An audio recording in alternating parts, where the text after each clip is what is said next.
SIR कर करके इन्होंने यहाँ पे तमाशे किए। लेकिन अब जब इनको बोलने की बारी आई एसआईआर पे, कांग्रेस वालों शायद तुम लोग ये समझ नहीं पा रहे हो, ईवीएम्स हैक नहीं करते हैं प्रधानमंत्री लोगों के दिलों को हैक करते हैं। और आप सब लोग, चाहे ईवीएम हो या चाहे कागज पे लिखा हो, जब आप लोगों के चरित्र में जो है किसी तरह की मर्यादा नहीं है, आप लोगों ने कभी भी इस देश का, यहाँ की कानून व्यवस्था का, संविधान का कभी आप लोगों ने सम्मान नहीं किया हुआ है। तो पिछला ये एक साल मेरे लिए खासकर विपक्ष से रिलेटेड जो है बहुत ही ज्यादा चिंताजनक रहा है। एक तरह से ट्रॉमेटिक मैं इसे कह सकती हूँ। हर दिन इन्होंने यहाँ पे तमाशा किया है, हमारा दिल दहल जाता था इनको देखकर। एसआईआर ये वेल में उतर जाते थे। यहाँ पर इन लोगों ने डराना, धमकाना, धक्का मुक्की, ऐसा कोई इन्होंने किसी तरह की कोई बदतमीजी नहीं है जो एक भी दिन इन्होंने संसद भवन चलने नहीं दिया। हम जनता के प्रतिनिधि हैं, हम यहाँ पर उनकी आवाज लेकर आते हैं, हम कुछ सीखने आते हैं, हम नए सांसद हैं। इन्होंने संसद अगर पिछले 2-3 दिन को छोड़ा जाए तो साल भर शायद ही थोड़ा चलने दिया है। एसआईआर कर करके इन्होंने यहाँ पे तमाशे किए।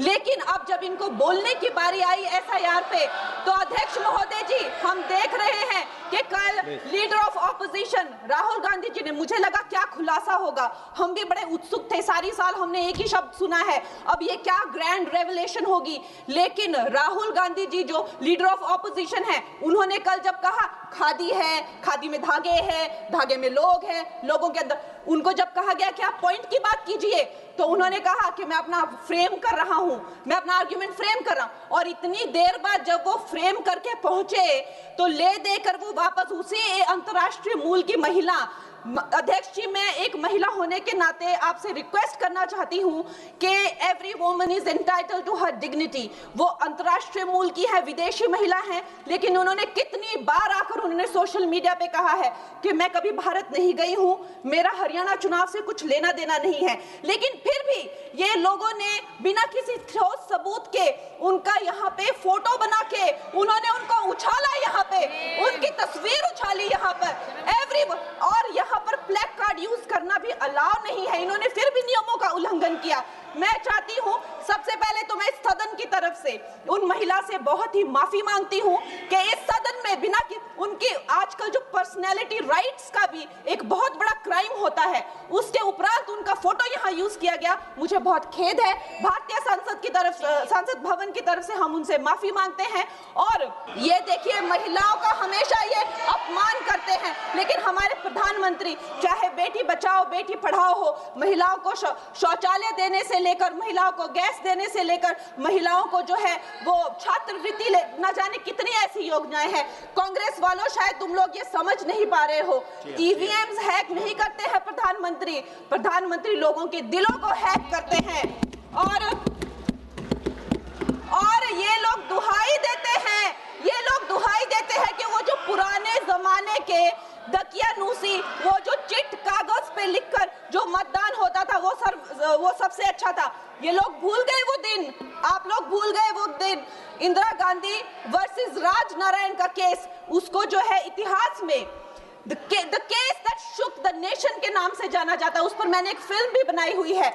वोट चोरी और वोटों की धांधली के लिए एक प्रधानमंत्री पे एक साधारण से नेता ने केस किया था और उस धांधली में वो पकड़ी गई थी। हर उनका जो आरोप है उसमें सच सिद्ध किया गया था और रातों रात उनको कुर्सी छोड़ने के लिए कहा गया था और रातों रात जो है उनको ये आदेश दिया गया था कि आगे इतने सालों तक आप कभी जो है वो चुनाव लड़ नहीं सकते। ये धांधलियां इन्होंने करी हुई हैं और ये जो है उस टाइम के बैलेट बॉक्सों को उठाकर ले जाते थे ये लोग, और आज कहते हैं कि इनको ईवीएम्स जो है वो हैक हो जाते हैं। अध्यक्ष महोदय जी, मैं इनको याद दिलाना चाहती हूँ, प्रियंका गांधी जी कहती हैं कि छोड़ो पुरानी बातें, हम पुरानी बातें नहीं करेंगे, हम पुराने लोगों के बारे में नहीं बोलेंगे। तो मैं ये जानना चाहती हूँ कि आपकी जो माता जी हैं वो तो आपकी अध्यक्ष है और इस वक्त की वो अध्यक्ष है। उनकी जो है, आप देखिए, जब उनकी नागरिकता नहीं थी, जब उनके पास 1983 में नागरिकता आई, उसके कितने साल पहले से वो वोट देती आ रही हैं। तो ये जो इनका जो परिवार है, एंटाइटलमेंट से जो ग्रस्त ये इनका परिवार है, ये प्रियंका गांधी जी को भी याद रखना चाहिए। चाहे आपका भूतकाल हो, चाहे आपका वर्तमान हो, आप सब लोग, चाहे ईवीएम हो या चाहे कागज पे लिखा हो, जब आप लोगों के चरित्र में जो है किसी तरह की मर्यादा नहीं है, आप लोगों ने कभी भी इस देश का, यहाँ की कानून व्यवस्था का, संविधान का कभी आप लोगों ने सम्मान नहीं किया हुआ है। और अध्यक्ष महोदय जी, बिहार में जैसे ही एसआईआर आया, एसआईआर लागू हुआ, हमारी सरकार ने जो है कम से कम 60 लाख से ज्यादा अवैध, अब ये जो सारे अमाननीय वोट कार्ड है, ये सिर्फ घुसपैठियों के नहीं है। कुछ ऐसे लोग हैं जो माइग्रेट हो गए हैं, कुछ ऐसे भी लोग हैं जो इस दुनिया में है ही नहीं। 60 लाख से ज्यादा। और अगर वो लोग जेन्युइन थे तो उन्होंने, किसी ने तो रिक्वेस्ट करनी चाहिए थी कि भाई मेरा वोटर आईडी कैंसिल हुआ है। उसके उपरांत जो है 21 नए वोटर आईडी जो है उन्होंने दिए हैं। और इस तरह का एक माहौल बना बिहार में कि आज तक की सबसे ज्यादा वोटिंग जो है 67% वोटिंग हुई। नागरिकों में ये उत्साह जगा कि जो है इस तरह की जो क्लेंजिंग प्रोसेस है वो होना चाहिए। मैं एक देशभक्त होने के नाते अध्यक्ष महोदय जी, मैं ये प्रपोज करना चाहती हूँ कि हमारे देश में जो है हमेशा महीने 2 महीने बाद हमारे जो शीर्ष नेतृत्व हो गए, सारे अधिकारी हो गए, हमारे जितने भी रिसोर्सेज हैं, हम लोग उनको हर महीने 2 महीने में इलेक्शंस में जो है पुश कर देते हैं। इससे हमारे देश का बहुत ही भारी नुकसान होता है।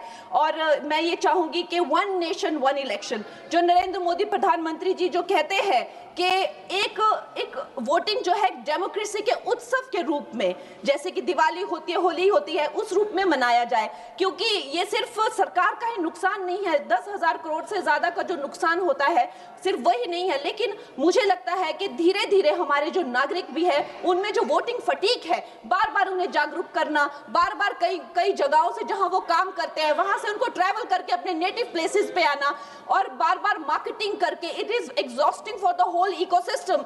तो मैं ये प्रपोज करना चाहती हूँ कि 1 नेशन 1 इलेक्शन को लाया जाए। और ये जो भी हमें जिस तरह की जो असुविधा होती है हर महीने 2 महीने में इलेक्शंस की, उससे जो है हम बच सकते हैं। जय हिंद।